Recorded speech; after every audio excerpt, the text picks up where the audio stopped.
Hi guys! Welcome back to our vlog. It's happy Saturday, happy weekend. For a long time na hindi tayo nakapag-vlog dahil nga noong mga panahon na tayo yung nagbubuntis ay medyo iba ang ating pakiramdam. But today, dahil nga kung napanood nyo na yung aking miscarriage na story, sad to say, but you know, we have to move on. Diba? Wala namang may gustong mangyari yon. And tuloy-tuloy lang ang buhay. Lahat ay may reason. Ipag-pray natin yon and iisipin natin mas lamang yung mga blessings sa mga pagsubok na nalalampasan natin. So today, samahan nyo kami. I think my vlog is mula ngayong Saturday hanggang Sunday dahil tomorrow may simpleng birthday ang asawa ko na lagi naming dinadiary yan para may babalik-balikan. Hindi ka makapag-save ng picture pero may mga ganun kang diary. So samahan nyo kami. Bibisita muna kami sa shop. After that, ay magla-lunch muna kami sa Pinoy Pinay. Na-miss namin kumain doon. And maglilinis at inventaryo kami ng shop. Syempre, kailangan pa rin natin mag-work. And we go to church and we go to outlet mall. And manonood kami ng sine. So, samahan nyo kami!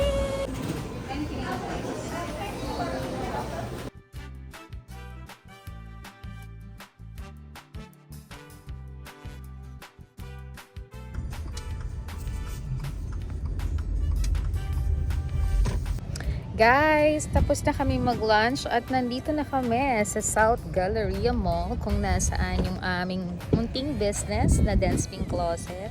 Lalagay lang kami ng mga ilang items kasi plano ko next week pa kami maglagay ng mga autumn collections.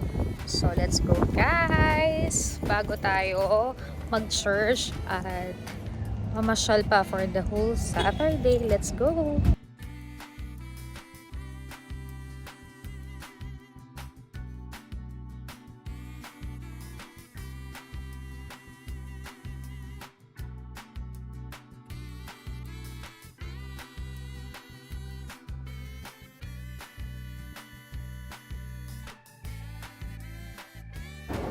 Guys, welcome back. Nakalimutan ko yung powder ko.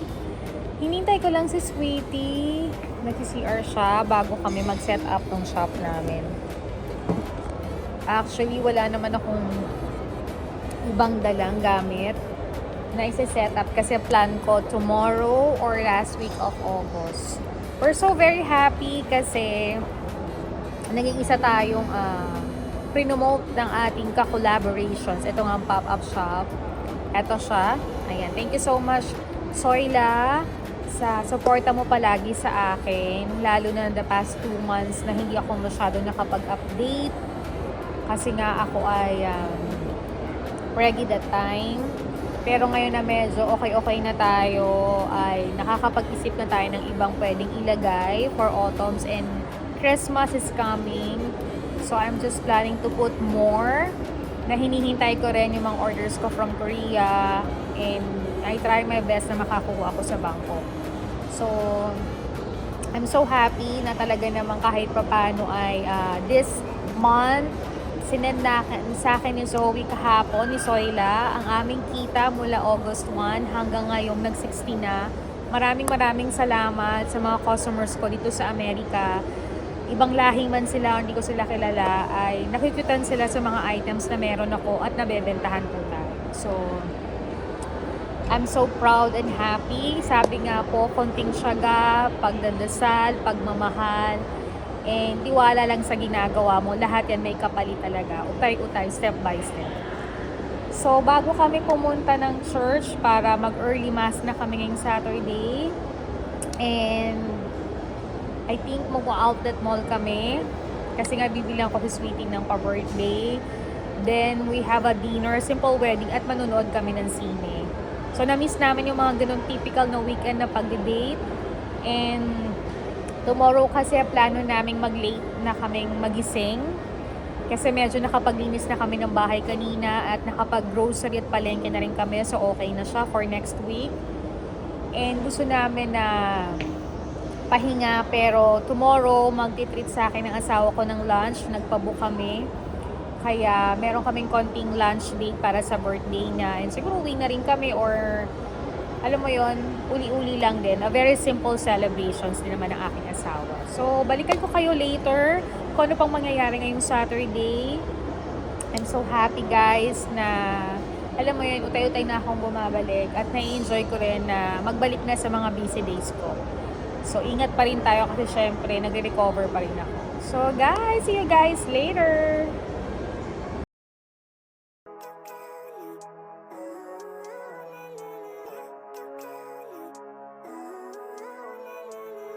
Living life, every day, late at night, not okay. All I want, and I pray, all I need are some better days. Fuck me, I'm looking in the mirror, so foggy, but I've never seen clearer. I don't really think anyone can save me, and honestly I'm not really sure I want saving. I like to be my own worst enemy. There's no risk if you don't try at anything, so I'ma just keep buying everything. See you in the next life, have to be a better me. I don't think that my head's on straight, gotta flip it and grip it and go and get an x-ray. What's wrong with me? I just feel weight pushing on my chest and it squeezes till I suffocate. Better change my mindset, meditate. It's pretty cool that I'm alive and have better days. I could walk, see, hear, I should celebrate. Think I could change my mind, maybe elevate. Living life, every day, late at night, not okay. All I want, and I pray, all I need are some better days. Yeah, all I need are some better days. Cause all I want, and I pray. Yes! Guys, we here in Outlet Mall with Sweetie. Let's go, guys! Wrong one, yeah, that's all great, but I also want a future where I'm okay. Living life is doing lots of cocaine. Wait, no, it's living with no shame. So guys, hinihintay ko lang si Sweetie na CR siya. And dito tayo sa outlet at bibilhan na natin siya ng simple gift niya ngayong birthday niya.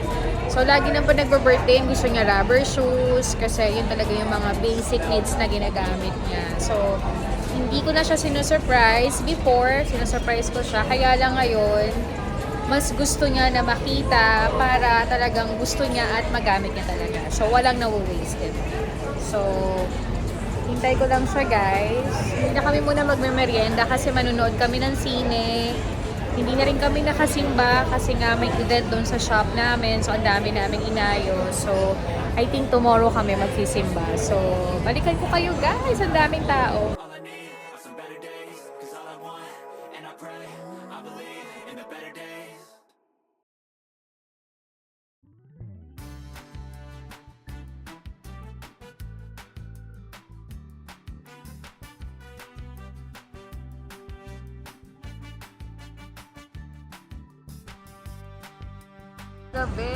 Gabi na siya. Guys, sinabot na kami ng gabi.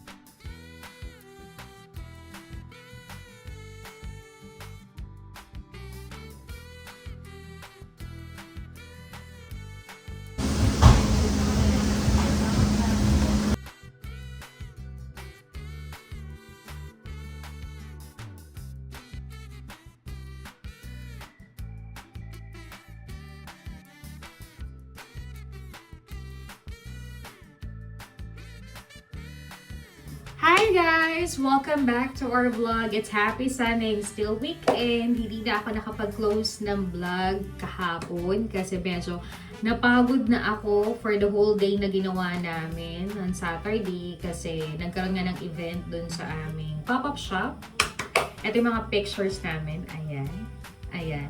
Dahil nga po nagkaroon tayo ng konting celebration. For almost 4 months ko pong nagbi-business dito sa Amerika sa bagong mall. Bagong shop, bagong collaboration, ika-top 4 po tayo. Yay! Ibig sabihin nun, kumikita tayo kahit papano, kahit ang unti lang ng mga paninda natin, nababawi natin, nakakapag-save tayo. At talaga namang laking tulong kasi lagi. Yun nga yung may-ari si Zoe. Soyla. Ayan, ito siya. Lagi namin pinag-uusapan na kapag ikaw'y nagbe-business, maging malaki man o maliit yung naging puhunan mo, tapos marunong ka magpaikot, you have discipline, and you have a good suppliers na alam mo yung kikita ka, tapos tama lang yung bigay sa'yo. And for the whole year, ay talaga naman kung marunong ka mag-budget, mag-ipon, ay talaga namang makikita mo yung pinaghirapan mo ng isang taon sa small business mo. Na hindi mo kailangang i-compare or makipagsabayan ka sa iba na maglalabas ka ng malaking pera, na alam mo namang may personal things kang pang ginagawa, nagtatrabaho ka din, at gusto mo lang ng konting, alam mo yon, so suporta pa rin para may extra income kayo at extra ipon for the whole year, ay nakakatulong. Kaya nakakataba ng puso kasi for the past 2 months, parang ilang beses lang kami pumunta para ayusin, inventaryohin, maglagay doon. Kumita kami kasi nga naglilihi ako that time. So this Saturday lang ako nakapunta, nakapaglinis, inventaryo, and may mga bago pa kasing things na nabebenta. Tinatapos namin yung mga school supplies na meron kami and summer collections. And after that, saka kami maglalagay ng mga pa-Christmas or pa-Halloween para sa ganun may mga mabili sila sa mini shop namin. Yung iba naman kasi, ang ginagawa ko ay kapag hindi alam kong matatapos yung summer collections, ibinibenta ko siya sa shop ko sa Pilipinas ng tamang presyo din na hindi ako malulugi, bawi din yung pinuhunan ko at makikitain din ako with syempre pinaka-cargo siya. So, nandun din talaga yung pagmamarket at nandun din lagi yung alalay ng asawa ko, pinag-aaralan niya para sa ganun mabawi namin at kumita kami. So, through prayers din talaga and faith sa ginagawa natin, talagang may mga bunga ito. Wag lang tayong maiinip, wag lang tayong mag-compare sa iba, wag tayong, alam mo yun, hahaluan ng inggit or something. Kung ano yung meron tayo, enjoy natin, mahalin natin, at mas pag-aralan natin kung ano yung market na makakabuti sa atin. So, we're very happy and proud. We are top. At nakakatuwa kasi I meet some vendors, ang bait ng may-ari. We always update to each other kung anong mangyayari until end of this year. So, nandun yung pag-aalaga and care niya sa amin. Kaya, sinusulitan ko rin yung magandang komunikasyon at pakikisama sa kanila. I'm so proud kasi syempre Pilipino ako. And lakas loob na ginagawa ko ito with the help of my friends, my family, lalo na yung aking asawa na very supportive. Kaya talaga namang, saan ka pa makakita ng asawa na all the way, good provider, good friends, good father, good friends, good husband, everything nandun na siya. Kaya, dahil birthday niya ngayon, nakaligo na siya, nakapag-prepare na siya, hindi kami masyadong maghahanda. Syempre, dalawa lang naman kami dito. So, we plan to go to church at magsimpleng lunch. Ititreat daw niya ako ng lunch. And kahapon nga tayo nag-outlet mall. So, si Sweetie kasi before like kung sino surprise, ang dami kong surprise. Pero but you getting along naman, ay mas gusto niya yung very simple. Kasi hindi naman maluwi yung asawa ko. Very simple lang siya. So, every year talaga gusto lang niya ng pantalon, shorts, t-shirts, rubber shoes, and yung mga gusto niya na talagang alam niya na mapapakinabangan niya at magagamit niya sa mga meeting niya, sa office niya, at saka sa mga ibang lakad namin. So, sa pagsimba or sa pag-uwi or ganon. So, nagustuhan niya ngayon na makabili sa Vans. Kasi I think last December, parang naglalako siya. Parang gano'n na, yung Lacoste, Converse, Vans. Ay, paikot-ikot lang yung mga gusto niya. Yan. So, nabili natin siya ng gusto niya. At si Ate Maria, ng aming anak, ay dahil nga ang papa niya every Sunday pag nasimba, ay medyo gustong na nakapolo. Nagagamit niya to sa mga seminar niya sa office or sa mga meeting. So, nagpabili siya sa akin ng isang maganda. So talagang nag-ipon siya ng kanyang baon para maregaluhan niya yung papa niya to be happy and thankful. At kahapon, kinantahan natin Marian si papa niya na happy birthday. Ayan. So thank you anak kasi kahit malayo siya, talagang sobrang na-appreciate niya si papa niya sa lahat ng effort at ginagawa din sa kanya. So, yun naman, sa lahat ng mga bumate, sa family and friends namin at mga ibang suki namin, maraming salamat mula po sa aking asawa and God bless po sa inyo. Ayan. So, nagpe-preparing na ako. And then, itong suot ko nga pala, ang lalayo ako. Ayan. Ewan kita. From Bangkok, Thailand, nag-start na rin uli ako kumuha. Alam mo naman ako, mahilig ako sa mga shocking colors. Hanggang kaya nating gamitin, alam nating okay naman, hindi makakabadoy sa atin. I-carry natin, wag nating isipin yung iba. Yung magiging kontento at masaya tayo sa ginagawa natin. So, may mga ilang dress ako na finull out sa aking shop. And after that, in-inventory na namin yon. And then, ipagbebenta ko yun sa Pilipinas. Para alam mo naman sa Pinas, palaging maraming parties, maraming event pag December to January, Christmas and New Year. So, ihahabol ko ito sa tamang presyo. At alam ko na sa mga friends ko nag-aabang dyan, malapit na after 2 months, dadating yan sa aming shop. So, hindi ko na patatagalin. kami ay magsisimba muna, ay magla-lunch muna yata kami. Then afternoon mass, I don't know, may mga ilang errands kaming dadaanan. And we pick up a cake, parang slice na lang siguro kasi hindi naman namin nauubos para makapag-blow, makapag-wish, makapagpasalamat sa blessings na meron ngayon. So guys, samahan nyo kami ni Sweetie sa simpleng namin, birthday celebration niya. So let's go guys!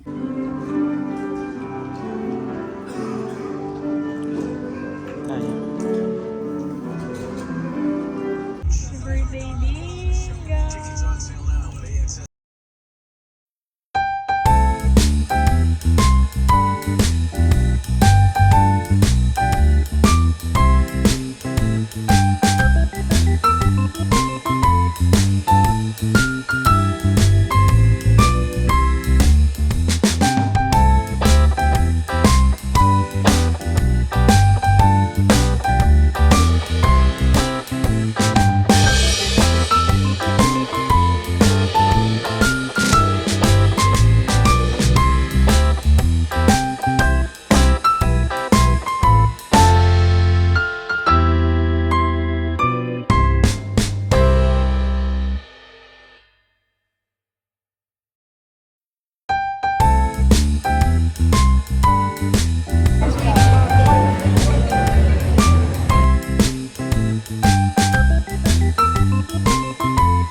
Happy birthday, sweetie! I love you.